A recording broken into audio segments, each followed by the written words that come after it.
What's up, YouTube?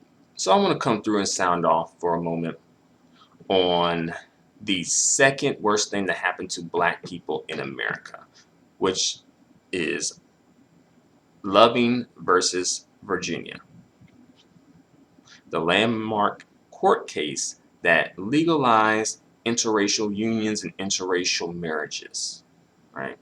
And before I go on, I want to give a disclaimer, all right? I don't have anything against swirlers. I got much love for my swirlers, you know, especially the ones who come through and support me, all right? I ain't trying to shade you with this video, all right? You know, as long as you're not on no anti-black, coonerific bullshit, we cool. I ain't got no animosity or hate towards you. you know. And as well to people who are the product of interracial unions and marriages. Again, I don't have anything against you. I try to include you in the discussions, particularly the ones mixed with black, of course. Right? Include you in discussions. And I don't automatically um,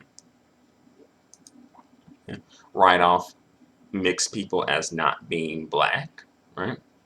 And I know somebody's probably gonna come through and be like, "Well, ain't you mixed? You look mixed. You look biracial, right?" You know. And I'm not biracial, and I'm not first generation mixed. All right.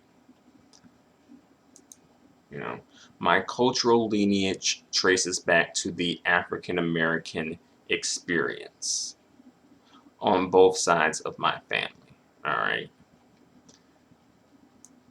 And I may or may not possibly make an entire video where I just discuss my racial origin story and just really go into it and just give you a lot of details about my family history and um, the dynamics of like my parents and my family and all that good stuff. But another video for another day. But let's get back to this video, all right? Loving versus the state of Virginia. Loving versus Virginia. I really believe that this landmark court case is supreme court case. Really, what did we get as black people? What did we really get from this that we can say that was like extremely positive, other than some, racially ambiguous, exotical folks that we can have relationships with, and also having relationships with non-black folks. That's as much as we got, and really, that's what's causing a lot of confusion in the black community. Because before this, we were kind of like on the same page about this stuff, but once integration happened, then it ushered in the illusion of inclusion era, right? Then with this interracial dating, it's causing all types of confusion because now we're not really forced to be with each other. We're not forced to thug it out with each other and work it out. Now it's like, oh, I'm just going to go over here to, the white folks, go over here to the Latino folks, go over here to the Asian folks, etc., etc., etc., right? Especially when it comes to the black men, you know, because before this happened, it was like, hey, if you get in with a non-black person, especially a white person, you gonna either be raped if you're a black woman, or you gonna be lynched and castrated and your penis put in your mouth if you're a black man, right? So it's like, hey, you know what's up, right? And if you do it, you know the consequences, right? But I don't know. I think, black people, but especially black men, I don't know. I guess the thought of being lynched and castrated and, having your penis cut off and shoved in your mouth was a turn on, because after Loving versus Virginia happened, it was like a big surge when it came to interracial dating between black men and white women.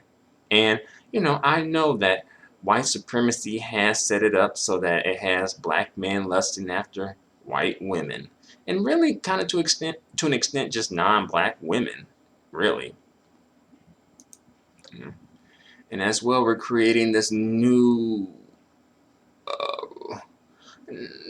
I'll say race of people for a lack of a better word, but this new hybrid of a race of people, biracial people, a term that white women advocated for during the 80s, so that their children would not be classified or seen as black children, but rather biracial children, right? Yeah.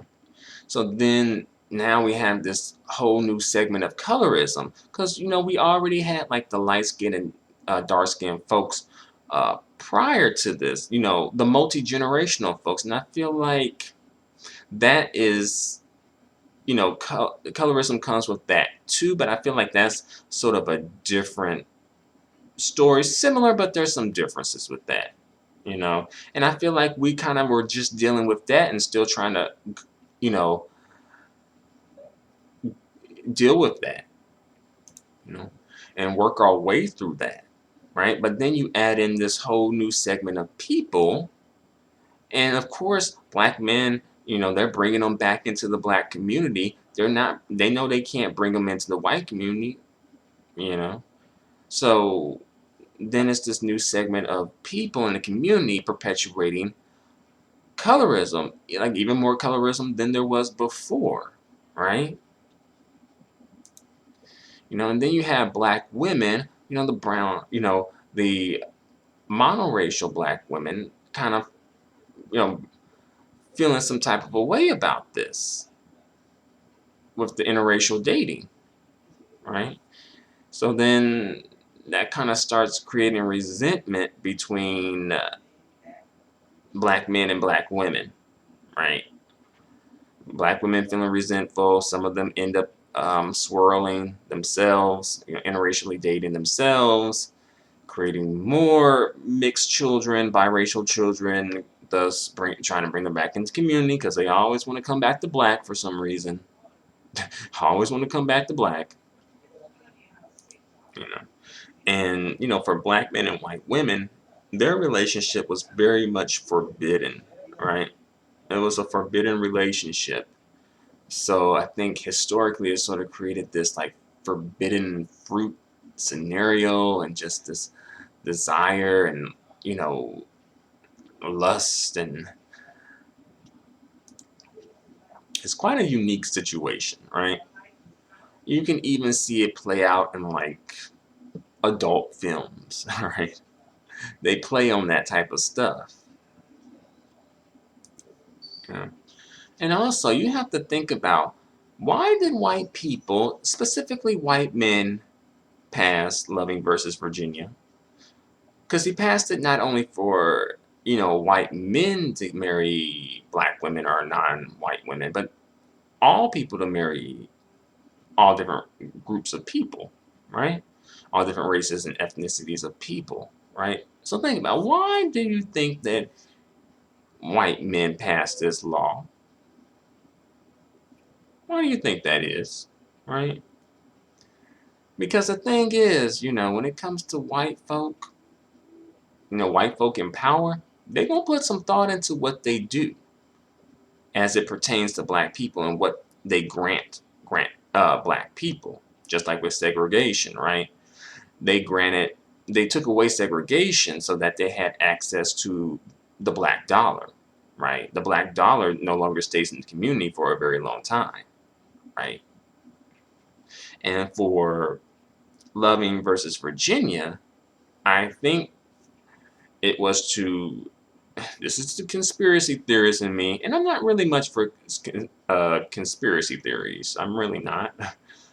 But I think what may have happened with Loving versus Virginia was like, well, black people seem like a really cohesive unit, but if we grant them access to uh, non-black women, especially white women, that sort of creates confusion. It creates dissension. It creates um, a problem, you know, as far as like our cohesiveness and our um, loyalty and solidarity are concerned, right? Yeah. So, white men will sacrifice a few um, bottom shelf white women to maintain the system of white supremacy and to make sure that the black community um, stays in confusion because of this added factor of interracial dating now. This added factor of interracial marriages and biracial children, right? Because usually the biracial children, they're hardly ever classified as white, right? Because white people aren't going to let them come into their community and have white privileges, right?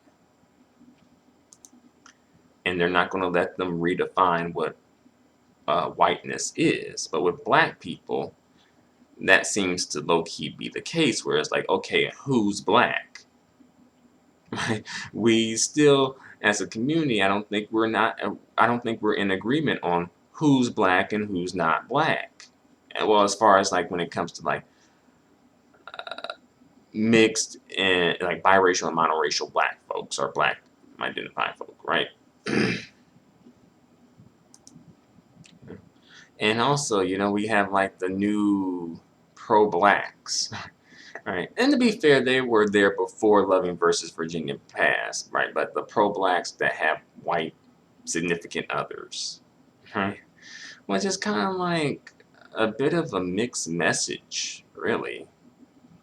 Because it seems like on one hand, you're fighting against white supremacy, and you're advocating against the system of white supremacy, but on the other hand, you're adhering to the system of white supremacy.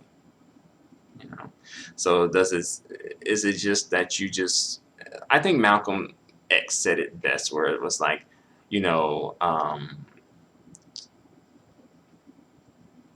those folks like that, the pro-blacks with white spouses, they're just basically fighting to be with their white spouse in peace. Honestly, I think that's what it boils down to, at least during his era. I don't know about so much now, because I think they can be with their white spouse in peace. So I don't know about this now, you know. And also, you notice the media will push that. The media pushes either the biracial social justice advocate, or, the biracial black social justice advocate, or either the black person with a white spouse as the black social justice advocate. Notice that, right? Colin Kaepernick would be the example of the biracial black social justice advocate currently, and say maybe Shannon Sharpe would be the example of like the black person with like a white girlfriend or spouse. I'm not sure of his situation. They make sure that they have a connection to whiteness in some way, so that it's kind of like they know that they're compromised, and they can kind of accept the pro-black narrative and message coming from people who are compromised versus people who don't have a connection to whiteness in any way. I think that'll make them feel less comfortable and make them feel uncomfortable. But I'm going to bring this video to a close. I just want to know what your opinions on Loving versus Virginia is. Do you think that it was a great law that passed? Do you think that it was problematic for black liberation and black empowerment? And also, I forgot to mention some trivia. Soledad O'Brien, who used to work for CNN, right? Her father and mother could have been the Lovings, or in that place, in the place of the Lovings. But her dad was working on his dissertation at the time, so he passed on that. So like her parents could have been that landmark case, been a part of that landmark case. But I think it may have worked out better that they weren't. you know. But what do you guys think? Let me know in the comments section. Until the next video, adios and goodbye for now.